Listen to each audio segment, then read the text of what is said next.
दोस्तों हमारे चैनल दर्पण ज्ञान सागर में आप सभी का स्वागत है। मित्रों, एक बार माता पार्वती भगवान शिव के पास बैठी हुई थीं तो कहने लगी, प्रभु जब मैं आपके पास मिलने आ रही थी तो मैंने मृतलोक पर क्या देखा कि भाई भाई की जान का दुश्मन बना हुआ है, भाई भाई की संपत्ति हड़पने में लगा हुआ है, भाई भाई की पत्नी को छीनने में लगा हुआ है, एक भाई दूसरे को धोखा देने में लगा हुआ है। प्रभु जब मैंने ये नज़ारा देखा तो मेरा मन विचलित हो गया। इसलिए अब मैं आपसे दो प्रश्न पूछना चाहती हूँ। यदि आप मेरे प्रश्नों का उत्तर दे करके मेरे मन को संतुष्ट कर दें तो आपकी महान कृपा होगी। फिर भगवान शिव कहते हैं, पार्वती ठीक है, तुम अपने दोनों प्रश्न बताओ, मैं तुम्हें तुम्हारे दोनों प्रश्नों के उत्तर दे करके तुम्हारे मन को संतुष्ट करने का पूरा प्रयास करूँगा। तो माता पार्वती कहती हैं, प्रभु मेरा पहला प्रश्न है कि भाई भाई का दुश्मन क्यों बन जाता है। मेरा दूसरा प्रश्न है, भाई का हिस्सा हड़पने वाले व्यक्ति को कौन सी सजा मिलती है। फिर भगवान शिव कहते हैं, पार्वती तुम्हारे दोनों ही प्रश्न बहुत ही महत्वपूर्ण हैं। जो भी इन प्रश्नों से प्राप्त ज्ञान को अपने जीवन में उतारेगा वो कभी भी अपने भाई का दुश्मन नहीं बनेगा, वो अपने भाई का हिस्सा कभी भी नहीं हड़पेगा, वो अपनी भाई की पत्नी को कभी भी छीनने की कोशिश नहीं करेगा। आगे भगवान शिव कहते हैं, मैं तुम्हें तुम्हारे दोनों प्रश्नों के उत्तर देने से पहले एक छोटी सी कहानी सुनाता हूँ। इस कहानी को बहुत ही ध्यान से सुनना। यदि तुमने इस कहानी को ध्यान से सुना तो निश्चित ही तुम्हारे दोनों प्रश्नों का तुम्हें उत्तर मिल जाएगा और तुम्हारा मन पूरी तरह से संतुष्ट हो जाएगा। फिर माता पार्वती भगवान शिव को कहानी पूरी सुनने का वचन देती हैं और कहती हैं, आप कहानी शुरू कीजिए, मैं कहानी को पूरा और मन से सुनूंगी। तो कहानी शुरू करने से पहले मेरा आप सभी से अनुरोध है कि आप हमारी कहानी में खो जाएं। उससे पहले हमारा चैनल सब्सक्राइब करके बेल आइकन अवश्य दबा लें, जिससे हमारी हर वीडियो का नोटिफिकेशन सबसे पहले आप तक पहुंच सके और आप हमारी हर वीडियो से प्राप्त ज्ञान का अपने जीवन में लाभ उठा सकें। तो आइए कहानी शुरू करते हैं। भगवान शिव कहते हैं, पार्वती बहुत पुराने जमाने की बात है। एक राजा था, उसके महल में एक बहुत ही सुंदर बाग था। बाग में तरह तरह के फूलों के पौधे और अनेक प्रकार के मीठे फलों के पेड़ थे। लेकिन इस बाग में सबसे आश्चर्यजनक चीज थी, एक सेब का पेड़ था जिसमें सोने के सेब लगते थे। वहीं राजा ने इस पेड़ की देखभाल के लिए खास इंतजाम कर रखा था। जब इसके फल पकते थे तो चौकीदार रात दिन उस पेड़ का पहरा दिया करते थे ताकि कोई सोने का सेब चुरा करके वहां से न ले जाए। भगवान शिव कहते हैं, पार्वती लेकिन एक दिन की बात है, जब बाग के माली ने जब सोने के सेबों को गिना तो उसमें से एक सेब गायब था। उसने दौड़कर राजा को खबर दी। फिर राजा फौरन बाग में पहुंचा। उसे ऐसा देख करके बड़ा आश्चर्य हुआ कि देखभाल का इतना पक्का इंतजाम होने पर भी एक सेब किसी ने चुरा लिया। वहीं राजा ने ऐलान किया कि कोई सोने के सेब को चुराने वाले चोर का यदि पता बता देगा तो उसे इनाम दिया जाएगा। वहीं राजा के 3 बेटे थे। सबसे बड़ा राजकुमार राजा से कहने लगा कि रात को मैं पहरा दूंगा और चोर को पकड़ने की कोशिश करूंगा। फिर राजा ने अपने बड़े बेटे यानी बड़े राजकुमार को बाग में पहरा देने और चोर को पकड़ने की इजाज़त दे दी। वहीं बड़ा राजकुमार रात में पहरा देने लगा, लेकिन 2 घंटे बाद ही बड़े राजकुमार को नींद आ गई और वो सो गया। भगवान शिव कहते हैं, पार्वती वहीं सुबह उठ करके जब उसने सेबों को गिना तो वो देखकर चकित रह गया कि रात भर में एक सेब और गायब हो गया था। फिर इसके बाद दूसरी रात को मझले राजकुमार ने पहरा देने का काम संभाला तो उसे भी नींद आ गई और तीसरे सेब की चोरी हो गई। वहीं राजा बहुत चिंतित था और दरबारियों की भी समझ में नहीं आ रहा था कि क्या किया जाए। सब लोग उदास बैठे थे। इतने में सबसे छोटा राजकुमार आया और उसने कहा कि आज की रात मैं पहरा दूंगा और चोर को पकड़ूंगा। भगवान शिव कहते हैं, पार्वती राजा सबसे छोटे राजकुमार से खुश नहीं रहता था। वो छोटे राजकुमार को हमेशा मूर्ख समझता था। और फिर जब छोटा राजकुमार राजा से कहता है कि आज रात को मैं पहरा दूंगा और चोर को पकड़ के लाऊंगा, तो राजा उसे डांटते हुए कहता है कि तुम क्या समझते हो, क्या तुम्हें इसमें सफलता मिलेगी? तुमसे बड़े और तुमसे ज़्यादा समझदार दोनों बड़े राजकुमार इस काम में असफल हो चुके हैं। तुम जाओ, अपना काम करो, तुम्हारे बस का ये काम नहीं है। लेकिन छोटा राजकुमार नहीं माना। उसने राजा से प्रार्थना की कि उसे एक मौका जरूर दिया जाए। वहीं अंत में राजा राजी हो गया। भगवान शिव कहते हैं, पार्वती, फिर सबसे छोटा राजकुमार जो था रात में पहरा देने लगा। उसने तय किया कि वो किसी भी हालत में नहीं सोएगा और चोर को जरूर पकड़ेगा।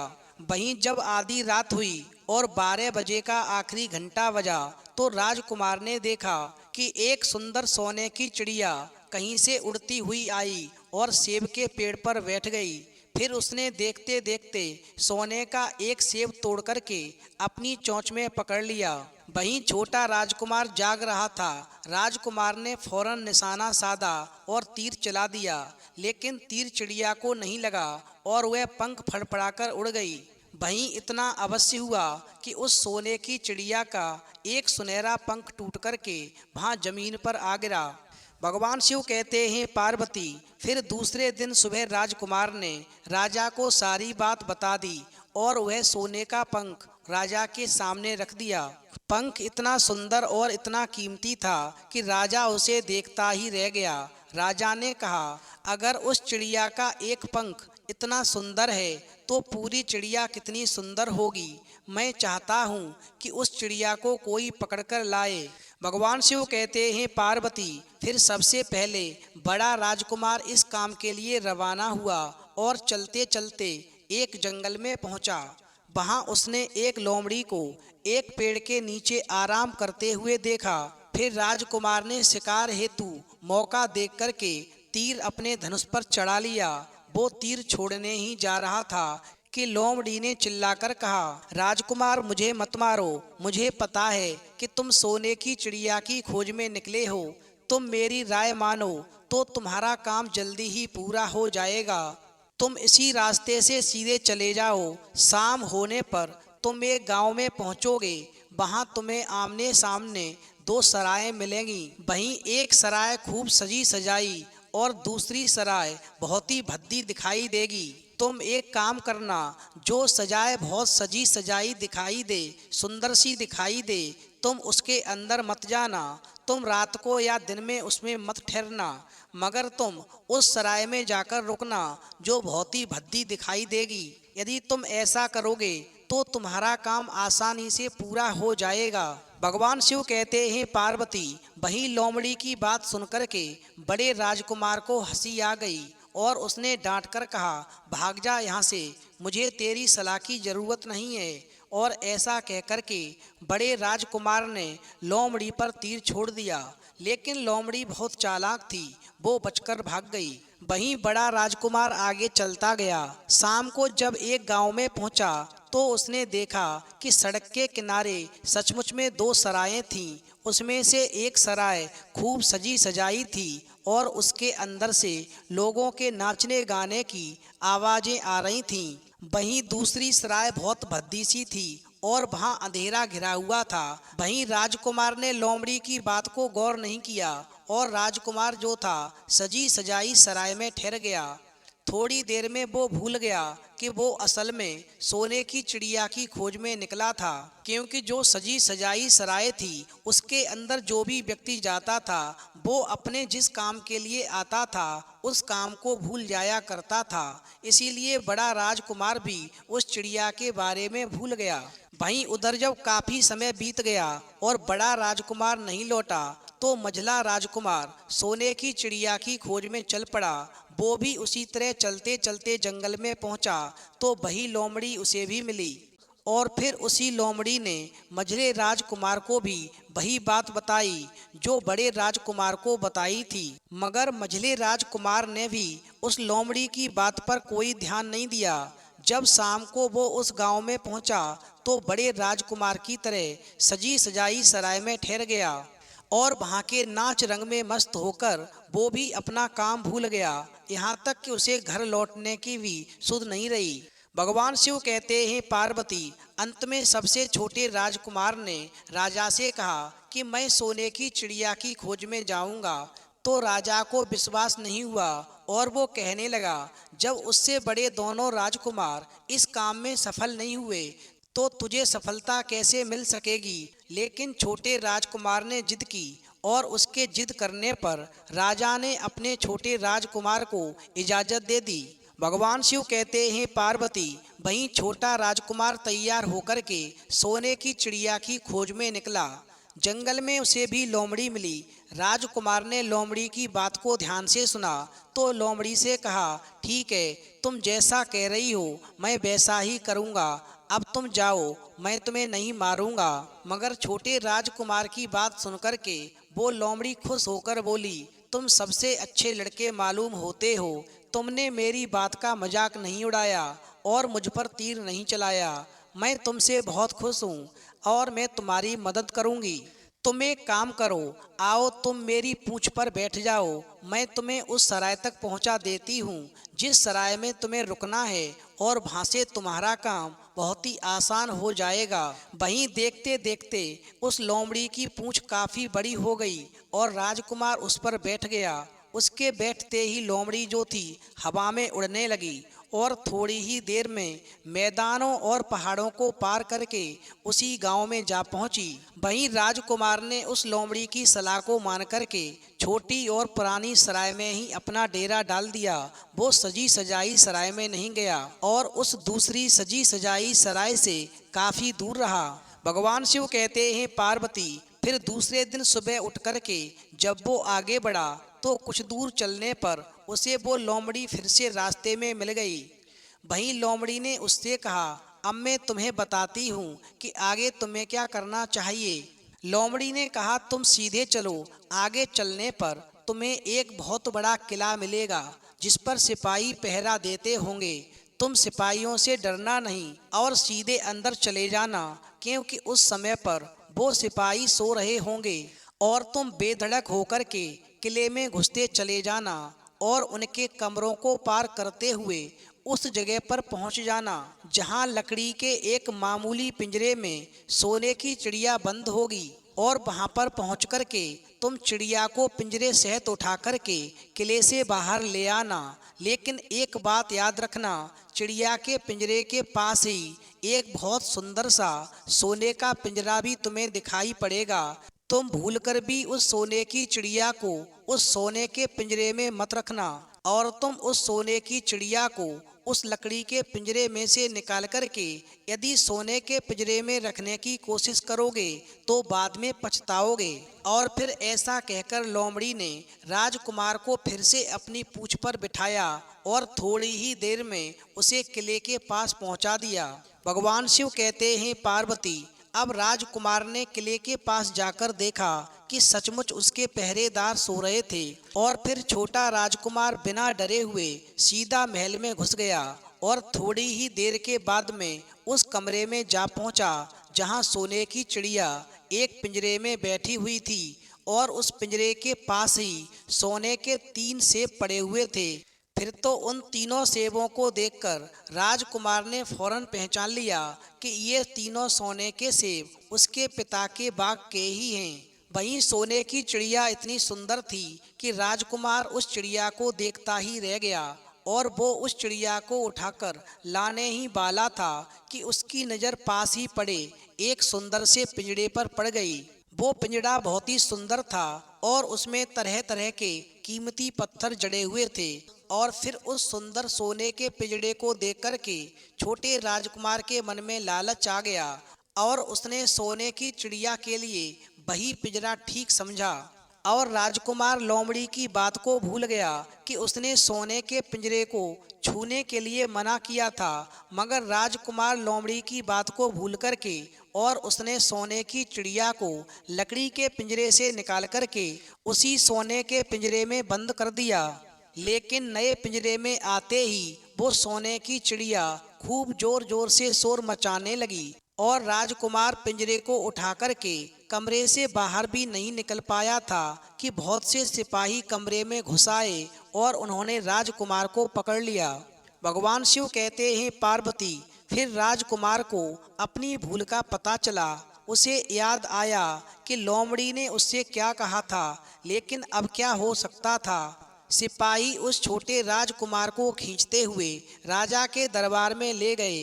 वहीं राजा के पूछने पर राजकुमार ने सारी बात कह सुनाई। फिर राजकुमार की बात को सुनकर के राजा ने कहा, तुम मेरे महल में चोरी करने के लिए घुसे थे, मैं तुमको माफ नहीं कर सकता हूँ, तुम्हें फांसी की सजा दी जाएगी। लेकिन मैं तुम्हें एक मौका दे सकता हूँ, अगर तुम मेरे लिए सोने का घोड़ा ला कर दो तो मैं तुम्हें न सिर्फ छोड़ दूंगा बल्कि सोने की चिड़िया भी तुमको दे दूंगा। वहीं राजकुमार को अपनी जान बचाने के लिए राजा की शर्त माननी पड़ी और वो सोने के घोड़े के तलाश में निकल पड़ा। वहीं किले के बाहर जाने पर छोटे राजकुमार ने देखा कि लोमड़ी उसका इंतजार कर रही है और फिर उसने लोमड़ी को सारी बातें बताईं। तो लोमड़ी ने निराश होते हुए कहा कि मैं अब तुम्हारी कोई मदद नहीं करूंगी, तुमने मेरे कहने के अनुसार काम नहीं किया। मैंने जिस तरह से कहा था, अगर तुम उस तरह से काम करते तो मुसीबत में नहीं फंसते और सोने की चिड़िया भी तुम्हारे हाथ में होती। भगवान शिव कहते हैं पार्वती, वहीं राजकुमार बोला, इस बार मुझे माफ़ कर दो, मुझसे गलती हो गई, मेरा काम तुम्हारी सहायता के बिना नहीं चलेगा। मुझे राजा ने सोने का घोड़ा लाने के लिए कहा है, वरना वो मुझे फांसी पर चढ़ा देगा। वहीं राजकुमार की बात को सुनकर के लोमड़ी ने कहा, खैर मैं तुम्हें माफ़ करती हूँ, अब तुम ऐसा करो कि मेरी पूंछ पर बैठ कर के सीधे चले चलो। कुछ दूर जाने पर तुम्हें एक दूसरा किला मिलेगा, उसी किले की घुड़साल में तुम्हें सोने का घोड़ा बंधा हुआ मिलेगा। महल के नौकर चाकर सब सो रहे होंगे, तुम चुपचाप जाना और घोड़े को खोल लेना। लेकिन एक बात याद रखना, वहाँ घोड़े के पास में ही घोड़े पर कसने के लिए 2 जीनें रखी होंगी। उनमें से एक तो बहुत पुरानी चमड़े की जीन होगी और दूसरी सोने की जीन होगी। तुम सोने की जीन को छूना भी मत और उस घोड़े पर पुरानी चमड़े की जीन को कस कर के सवार हो जाना और उसे दौड़ते हुए किले से बाहर चले आना। वहीं लोमड़ी की बात को सुनकर के छोटे राजकुमार ने वादा किया कि वह ठीक ठीक वैसा ही करेगा और फिर लोमड़ी ने उस छोटे राजकुमार को अपनी पूंछ पर बैठाया और कुछ ही देर में उसे उस किले के पास पहुंचा दिया। वहीं किले के पास पहुंचते ही लोमड़ी ने राजकुमार को उतारा और फिर वहां से चली गई। वहीं राजकुमार सीधा फाटक से किले में घुस गया। अंदर जाकर उसने देखा कि वहां के सभी नौकर चाकर सोए हुए थे और फिर थोड़ी ही देर में वो किले की घुड़साल में जा पहुंचा और वहां एक बहुत सुंदर सुनहरा सा घोड़ा बंधा हुआ था। वहीं राजकुमार ने पास जाकर देखा तो वो घोड़ा सचमुच सोने का था। ऐसा सुंदर घोड़ा उसने सपने में भी नहीं देखा था। वहीं राजकुमार ने आगे बढ़कर के उस सोने के घोड़े को खोल लिया। जब वह बाहर निकलने लगा तो उसकी नज़र एक कोने में पड़ी हुई सोने की जीन पर पड़ी। वो जीन बहुत ही सुंदर थी, उसमें हीरे मोती जड़े हुए थे। उसके पास ही एक फटी पुरानी चमड़े की भी जीन पड़ी हुई थी। वहीं राजकुमार सोचने लगा कि इतने सुंदर घोड़े पर ये पुराने चमड़े की जीन कसना राजकुमार को शोभा नहीं देगा और फिर ऐसा सोच करके वो राजकुमार सोने की जीन को उठा लेता है और घोड़े पर कसना शुरू कर देता है। फिर जैसे ही घोड़े की पीठ पर वो सोने की जीन को कसता है, वैसे ही घोड़ा जो था जोर जोर से हिनहिना उठता है और किले के नौकर चाकर जाग जाते हैं। वहीं थोड़ी ही देर में राजकुमार को पकड़ लिया जाता है। भगवान शिव कहते हैं पार्वती, राजकुमार को सिपाहियों ने हाथ बांध करके अपने राजा के सामने पेश किया। राजा ने सारी बातें सुनकर कहा, तुमने मेरे घोड़े को चुराने की कोशिश की है, इसलिए तुम्हें फांसी की सजा दी जाएगी। लेकिन अगर तुम मेरा एक काम कर दो तो मैं तुम्हें छोड़ सकता हूँ। फिर राजकुमार ने कहा, आप महाराज बताओ, मैं आपका हर काम करने को तैयार हूँ। तो राजा ने कहा, यहाँ से कुछ ही दूर पर एक सोने का महल है, उसमें बहुत सुंदर राजकुमारी रहती है। अगर तुम अपनी जान बचाना चाहते हो तो उस राजकुमारी को मेरे पास लेकर आओ। यदि तुम ऐसा कर दोगे तो मैं तुम्हें इनाम में ये सोने का घोड़ा दे दूंगा। भगवान शिव कहते हैं, पार्वती, बेचारा राजकुमार वो फिर से एक नई मुसीबत में फंस गया। उसे मजबूर होकर के राजा की शर्त माननी पड़ी। अब वो सोने के महल की खोज में निकला। कुछ दूर चलने पर उसे वो लोमड़ी फिर मिल गई। पता नहीं उस लोमड़ी को सारी बातें कैसे मालूम हो गई थीं और वो कहने लगी, देखो तुमने इस बार भी मेरी बात नहीं मानी। मेरी बात मान जाते तो इस नई मुसीबत में नहीं फंसते। खैर, मुझे तुम पर दया आ रही है, मैं तुम्हारी मदद फिर करूंगी। चलो, तुमको सोने के महल के पास पहुंचा देती हूँ। तुम महल के बाहर ही कहीं पर छिपे रहना। जब महल में से शाम के समय राजकुमारी तालाब में नहाने के लिए बाहर आए तो तुम आगे बढ़कर उसका हाथ पकड़ लेना और डरना नहीं। जैसे ही तुम उस राजकुमारी को छुओगे, राजकुमारी तुम्हारे साथ आने के लिए राजी हो जाएगी। लेकिन एक बात याद रखना, तुम उसको वहाँ से सीधे अपने साथ ले आना। उसे वापस महल में मत जाने देना। वो राजकुमारी तुमसे कहेगी कि मैं अभी अपने माता पिता से मिलकर आती हूँ, लेकिन तुम उसकी बातों में मत आना, वरना फिर से मुसीबत में फंस जाओगे। भगवान शिव कहते हैं, पार्वती, फिर ऐसा कहकर के लोमड़ी ने फिर से उस छोटे राजकुमार को अपनी पूंछ पर बिठा लिया और देखते ही देखते वो लोमड़ी हवा में उड़ती हुई कुछ देर के बाद में उस सोने के महल के पास जा पहुंची। वहीं महल के पास पहुंचते ही राजकुमार एक पेड़ की आड़ में छिपकर बैठ गया। शाम को जब राजकुमारी नहाने के लिए किले से बाहर आई तो राजकुमार ने हिम्मत करके आगे बढ़कर उसका हाथ पकड़ लिया। उसके छूते ही राजकुमारी उसके साथ चलने के लिए तैयार हो गई और वो बोली, राजकुमार, तुम मुझे जहाँ भी ले जाना चाहोगे मैं तुम्हारे साथ चलूंगी, लेकिन मुझे थोड़ी देर के लिए अपने माता पिता से मिलकर आने दो। तो राजकुमारी ने लोमड़ी की बात को याद किया और राजकुमार ने कहा, नहीं नहीं, ऐसा नहीं करना, तुम्हें तुरंत मेरे साथ चलना पड़ेगा। लेकिन राजकुमारी रोने लगी। इतनी सुंदर राजकुमारी थी कि राजकुमार उस राजकुमारी का रोना नहीं देख सका और उसका मन पिघल गया। वहीं छोटा राजकुमार अंत में राजी हो गया और बोला, जाओ, थोड़ी देर के लिए माता पिता से मिलाओ, लेकिन फिर तुरंत बाहर चली आना। भगवान शिव कहते हैं, पार्वती, लेकिन राजकुमारी ने जैसे ही किले में पैर रखा, किले के पहरेदार जाग गए और उन्होंने राजकुमार को पकड़ लिया। वहीं राजकुमार बहुत पछताया, लेकिन अब क्या हो सकता था। सिपाहियों ने उसे अपने राजा के सामने पेश किया। राजा बहुत निराश था। उसने उसी वक्त हुक्म दिया कि इस राजकुमार को फौरन फांसी पर चढ़ा दिया जाए। फिर तो फांसी का हुक्म सुनने के बाद में राजकुमार रोने गिड़गिड़ाने लगा। इस पर राजा ने थोड़ी देर विचार करने के बाद कहा, मैं अपनी आज्ञा वापस नहीं ले सकता हूँ, लेकिन अगर तुम मेरा एक काम कर दो तो तुम्हारी जान बच सकती है। फिर राजकुमार ने कहा, ठीक है, आप जो भी कहेंगे मैं आपका काम करूँगा। तो राजा ने कहा, हमारे किले के ठीक सामने एक बहुत बड़ा पहाड़ है। इसके कारण हमारे किले की सुंदरता नष्ट होती है।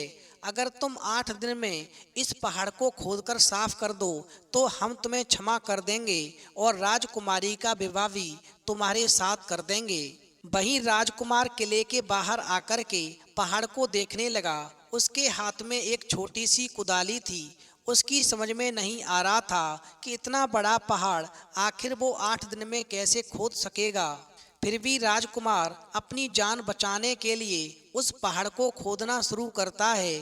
धीरे धीरे 7 दिन बीत गए। इतने दिन तक लगातार खोदने पर भी पहाड़ का सिर्फ एक कोना ही खोद सका। भगवान शिव कहते हैं, पार्वती, राजकुमार अंत में दुखी होकर बैठ गया। उसे अब अपने पर बहुत अधिक क्रोध आ रहा था और मन ही मन में कह रहा था कि अगर मैंने लोमड़ी की बात मान ली होती तो कितना अच्छा होता। लोमड़ी ने मुझको हर बार ठीक सलाह दी और मैं हर बार उसका कहना न मान करके नई नई मुसीबत में फंसता गया। भगवान शिव कहते हैं, पार्वती, राजकुमार इस तरह सिर झुकाए बैठा था कि अचानक उसे अपने पैरों के पास में उस लोमड़ी की पूंछ हिलती दिखाई दी। फिर उसने नजर उठाकर देखा तो सचमुच वही लोमड़ी खड़ी थी। फिर लोमड़ी ने मुस्कुराते हुए कहा, क्यों, क्या हाल है? इस बार तो तुम्हारी मदद करने की मेरी जरा भी इच्छा नहीं थी, लेकिन मैं 7 दिन से तुमको पहाड़ खोदते हुए देख रही हूँ। मुझे तुम पर दया आ गई और मैं तुम्हारी मदद के लिए चली आई। जाओ, तुम बहुत थक गए हो, सो जाओ। मैं थोड़ी ही देर में तुम्हारा काम पूरा कर दूंगी। और फिर इस बार राजकुमार ने तय कर लिया था कि अब वो लोमड़ी जैसा कहेगी वो वैसा ही करेगा। और फिर चुपचाप उठ करके वो राजकुमार एक तरफ सोने के लिए चला गया। वहीं थोड़ी ही देर में राजकुमार को नींद आ गई और सुबह जब वो सो करके उठा तो उसे अपनी आंखों पर विश्वास नहीं हो रहा था। वहाँ कहीं भी पहाड़ का नाम नहीं था और महल का सुंदर दृश्य दिखाई दे रहा था। फिर तो राजकुमार सीधा राजा के पास पहुंचा। राजा उसके काम पर बहुत खुश था। उसने तुरंत ही अपने वादे के अनुसार राजकुमारी के साथ उसका विवाह कर दिया। जब राजकुमार उस सुंदर राजकुमारी के साथ में कुछ दूर चला तो उसे रास्ते में फिर वही लोमड़ी मिली। तो लोमड़ी कहने लगी, बधाई हो राजकुमार, राजकुमारी के साथ तुम्हें देख करके मुझे बड़ी खुशी हो रही है, लेकिन अब तुम्हें सोने का घोड़ा और सोने की चिड़िया भी प्राप्त करनी चाहिए, क्योंकि वे दोनों चीजें तुम्हारे ही लायक हैं और तुम उन्हें आसानी से प्राप्त कर सकते हो। भगवान शिव कहते हैं, पार्वती, फिर राजकुमार बोला, लेकिन भला मुझे सोने का घोड़ा और सोने की चिड़िया कैसे मिल सकती है? मैं तो इस राजकुमारी को भी उस राजा के लिए लेकर जा रहा हूँ जिसने राजकुमारी के बदले में मेरी जान बख्शी थी। फिर लोमड़ी कहने लगी, नहीं राजकुमार, तुम ऐसा काम कभी मत करना। इस राजकुमारी के साथ में तुम्हारा विवाह हुआ है, अब ये सिर्फ तुम्हारी है। अगर तुम मेरे कहने के अनुसार काम करो तो तुम्हें सोने का घोड़ा और सोने की चिड़िया भी मिल जाएगी। तुम सबसे पहले इस राजकुमारी को लेकर के सोने के घोड़े वाले राजा के पास जाओ। राजा जब राजकुमारी को देखेगा तो खुश हो जाएगा और खुश होकर के वो तुमको सोने का घोड़ा दे देगा। फिर तुम घोड़े पर सवार हो जाना और सवार होकर के सबसे विदा लेना।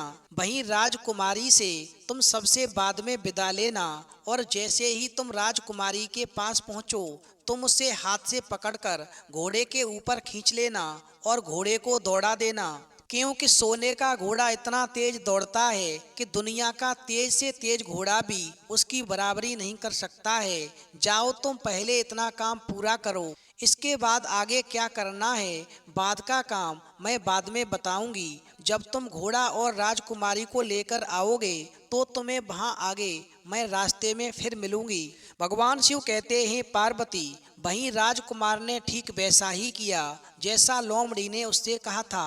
जब सोने के घोड़े वाले राजा ने खुश होकर उसे इनाम में सोने का घोड़ा दिया तो राजकुमार उस पर सवार हो गया और विदा लेने गया और उससे विदा लेने लगा। अंत में वो राजकुमारी को उठा करके घोड़े को तेजी से दौड़ाता हुआ किले से बहुत दूर निकल आया।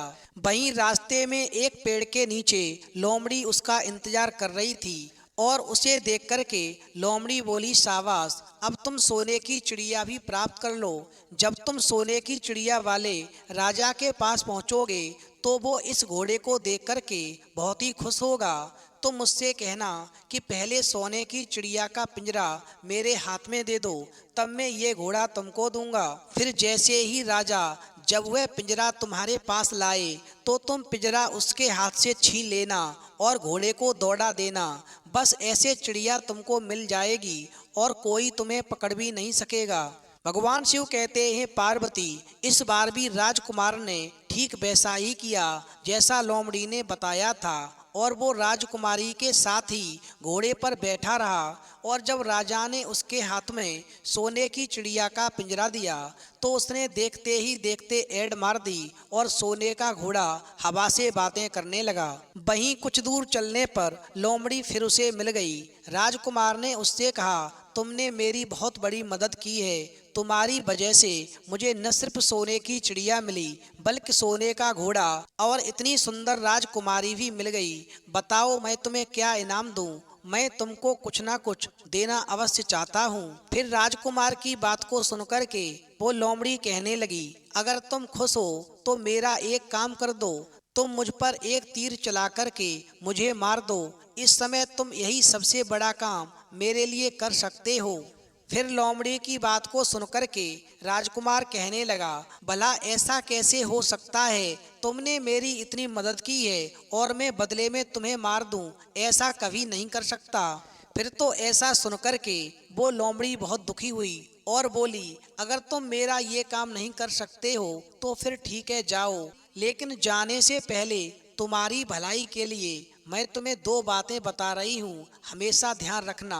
पहली बात तो ये है कि कभी भी किसी भी कुएं की दीवार पर तुम मत बैठना, और दूसरी बात ये है कि ऐसे लोगों के लिए कभी धन खर्च मत करना जिन्हें फांसी मिलने वाली हो। भगवान शिव कहते हैं, पार्वती। फिर लोमड़ी की बात सुनकर राजकुमार बोला, तुम भी अजीब हो, तुम्हारी बातें मेरी समझ में नहीं आती। भला मैं कभी कुएं की दीवार पर क्यों बैठूंगा और ऐसे आदमियों पर धन खर्च क्यों करूंगा जिनको फांसी दी जाने वाली हो। लेकिन लोमड़ी ने उसकी बात का कोई जवाब नहीं दिया और अलविदा कहकर के लोमड़ी वहां से चली गई। भगवान शिव कहते हैं, पार्वती। वहीं लोमड़ी के चले जाने के बाद में राजकुमार सोने का घोड़ा दौड़ाता हुआ जब आगे बढ़ा तो राजकुमारी उसके साथ ही बैठी हुई थी और सोने की चिड़िया का पिंजरा भी उसके हाथ में था। वहीं कुछ ही देर में राजकुमार उस छोटे गांव में जा पहुंचा जिसमें वो दोनों सराएं थीं। वहीं गांव के लोग और खास तौर से बच्चे उसको देखने के लिए बाहर निकल आए। सोने के घोड़े पर इतने सुंदर राजकुमार के साथ बैठी एक राजकुमारी को देख करके सभी सराय वाले चकित थे। इतने में ही राजकुमार ने देखा कि गांव के बगीचे में एक जगह बहुत से लोग जमा हैं और कुछ शोर हो रहा है। फिर राजकुमार के पूछने पर लोगों ने बताया कि वहां पर दो आदमियों को फांसी देने की तैयारी हो रही है। फिर तो राजकुमार उन आदमियों से मिलने के लिए उधर को चल पड़ा और वहां पहुंचने पर उसने क्या देखा कि वो दो आदमी जिनको फांसी दी जाने वाली थी वो कोई और नहीं बल्कि उसके सगे बड़े भाई थे, जो सजी सजाई सराय में पहुंच गए थे और अपनी सुध बुध खो बैठे थे। वहीं तरह तरह के बुरे काम करते थे और जुआ खेलते थे और जुए में बहुत सारा धन हार चुके थे। उन्होंने लोगों से बहुत सारा रुपया उधार ले लिया था और इन्हीं सब बातों से चिढ़कर के गांव वाले उन दोनों बड़े राजकुमारों को फांसी पर चढ़ाने जा रहे थे। भगवान शिव कहते हैं, पार्वती, भाई आखिरकार भाई होता है। छोटा राजकुमार ऐसा कैसे होने देता? उसने अपने बड़े भाइयों को बचाने के लिए वहाँ के लोगों से कहा, मुझसे रुपया ले लो और तुम इन लोगों को छोड़ दो। और फिर उसके बहुत कहने सुनने पर वहाँ के लोग राजी हो गए और उन्होंने उन दोनों आदमियों को रिहा कर दिया। वहीं राजकुमार अपने भाइयों को छुड़ा करके आगे चला। कुछ दूर चलने पर जंगल में एक कुआं दिखाई दिया। फिर राजकुमार वहां पर सोचता है। फिर राजकुमार कुछ सोचकर राजकुमारी से कहता है, हम कुछ देर के लिए इस कुएं के पास आराम करते हैं और फिर यहाँ पर ठंडा पानी पीने के बाद में हम लोग यहाँ से आगे के लिए प्रस्थान करेंगे। वहीं राजकुमार की बात को सुनकर के राजकुमारी राजी हो गई। इधर छोटा राजकुमार लोमड़ी की दोनों बातों को भूल चुका था कि लोमड़ी ने विदा के समय कहा था कि कभी भी घोड़े से उतरकर कुएं की दीवार पर मत बैठना और कभी भी ऐसे आदमियों की मदद मत करना जिनको फांसी लगने वाली हो। वहीं जैसे ही छोटा राजकुमार राजकुमारी के साथ में उस कुएं के किनारे पर बैठा, तब तक उसके बड़े दोनों भाई आ गए। वो उससे जलने लगे कि इसको तो सुंदर राजकुमारी मिल गई और इतना सारा धन भी मिल गया और पिताजी भी इसकी बुद्धिमानी को दाग देंगे, इसकी घर में बकत बढ़ जाएगी। कल तक पिताजी इसे मूर्ख समझते थे, आज यही बुद्धिमान माना जाएगा। इसलिए दोनों भाइयों ने सलाह करके और मौका देख करके अपने छोटे भाई छोटे राजकुमार को कुएं में धकेल दिया और उसके बाद सोने का घोड़ा लेकर के घोड़े पर राजकुमारी को बिठा करके सोने की चिड़िया का पिंजरा उठा करके और वहां से चलते बने। और फिर इस प्रकार धन और राजकुमारी के लालच में बड़े दोनों भाइयों ने छोटे भाई को मौत के मुंह में ढकेल दिया। फिर कुछ ही देर में वो दोनों बड़े राजकुमार अपने राज्य में लौट आए। घर लौटकर उन्होंने राजा से कहा कि हम लोग सोने की चिड़िया को पकड़कर लाए हैं। इसी चिड़िया ने हमारे बाग में से सोने के सेब चुराए थे। इसके साथ ही हम एक ये सोने का घोड़ा और राजकुमारी भी लाए हैं। फिर तो ये सब देख कर के राजा बहुत खुश हुआ। सारे राज्य में वहाँ के लोग खुशियाँ मनाने लगे। वहीं राजकुमारी खुश नहीं थी, वो बराबर रोती रहती थी। उसने खाना पीना छोड़ दिया। यही नहीं, घोड़े ने भी दाना पानी बंद कर दिया और सोने की चिड़िया भी उदास रहने लगी। राजा ने बहुत कोशिश की, लेकिन न तो राजकुमारी खुश हुई और ना ही सोने के घोड़े और सोने की चिड़िया ने दाना खाना शुरू किया। भगवान शिव कहते हैं, पार्वती, उधर छोटा राजकुमार कुएं में गिर गया था, लेकिन वो मरा नहीं था। कुआं बहुत गहरा था, लेकिन उसमें पानी बहुत थोड़ा था और उसे लोमड़ी की बात याद आई तो वो पछताने लगा और सोचने लगा, अगर मैंने लोमड़ी का कहा मान लिया होता और शायद घोड़े से उतर कर के इस कुएं के पार पे नहीं बैठता और मैंने अपने दोनों लालची भाइयों की मदद न की होती तो शायद आज मैं इस कुएं में न पड़ा होता। भगवान शिव कहते हैं, पार्वती, वहीं राजकुमार ने जैसे ही लोमड़ी को पुनः याद किया, लोमड़ी न मालूम कैसे कुएं के मुंह पर आ पहुंची और बोली, देखो राजकुमार, मैंने पहले ही तुम्हें समझाया था कि किसी कुएं की दीवार पर मत बैठना और ऐसे आदमियों की मदद मत करना जिन्हें फांसी दी जाने वाली हो, लेकिन तुम नहीं माने। खैर चलो, अब आखिरी बार मैं फिर तुम्हारी मदद किए देती हूँ। लो, मेरी पूंछ पकड़ कर के कुएं से बाहर निकल आओ। और ऐसा कहकर के लोमड़ी ने अपनी पूंछ कुएं में लटका दी। देखते ही देखते पूंछ इतनी लंबी हो गई कि कुएं के पेंदे में पड़े राजकुमार के पास तक जा पहुंची। वहीं राजकुमार पूंछ को पकड़ कर के कुएं से बाहर निकल आया और फिर लोमड़ी ने उससे कहा, जाओ, अब तुम अपने घर जाओ, लेकिन जरा होशियार रहना, तुम्हारे भाई तुम्हारी जान के दुश्मन हैं, वो लोग निश्चित तुम्हें मार देंगे। भगवान शिव कहते हैं, पार्वती, वहीं राजकुमार घर की ओर चल पड़ा। अपने राज में पहुंचने पर उसे एक भिखारी मिला तो भिखारी को उसने अपने सुंदर कपड़े दान में दे दिए और उसके भद्दे पुराने कपड़े पहन लिए। इस तरह भेष बदल करके वो छोटा राजकुमार अपने किले में पहुंच गया और वहां उसके पहुंचने पर एक बड़ी आश्चर्यजनक बात हुई। सोने का घोड़ा खुशी से हिनहिनाने लगा और दाना खाने लगा।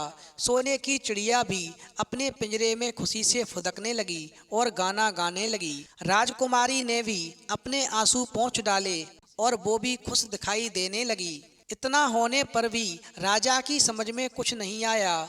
फिर उसने राजकुमारी से इस खुशी का कारण पूछा तो राजकुमारी बोली, मैंने तो पहले ही आपको सारी कहानी बता दी थी। आपके बड़े और मझले राजकुमार ने छोटे राजकुमार के साथ धोखा किया है। इन्होंने आपके साथ भी धोखा किया है, इन्होंने आपको भी धोखा दिया है, लेकिन अब आपका छोटा राजकुमार यहाँ पर आ पहुँचा है, इसीलिए मुझे बहुत खुशी हो रही है। उसी के साथ में मेरी शादी हुई है और मैं उसी के साथ में ही सुखी रह सकती हूँ। फिर राजकुमारी ने राजा से इतनी बात कहकर के मैले कुचैले कपड़े पहने हुए एक आदमी की ओर इशारा करते हुए कहा, वो देखो राजन, आपका छोटा राजकुमार खड़ा है।